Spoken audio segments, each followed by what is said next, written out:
I think that's a great question. There is a United Nations Convention on the Rights of Persons with Disabilities, and one of the driving mottos behind that convention from advocates with disabilities was nothing about us without us. So the convention clearly recognizes that anything that has to do with disability, from policy to legislation to any action, needs to include people with disabilities. And that means that they need to be trained, and they need to be also they need to understand, and they need to be part of what's happening, what's being discussed. So part of what Disability Rights International has been doing around the world, Turkey and Mexico particularly, is training people with disabilities, and also particularly people with psychosocial disabilities or psychiatric disabilities, because they are some of the most marginalized, one of the most marginalized groups within the disability population.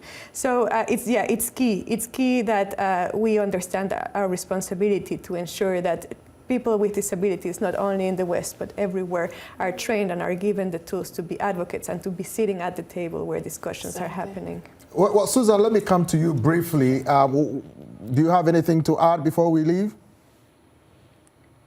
Yeah, one thing I would love to say is let's keep up what we are doing and be the voice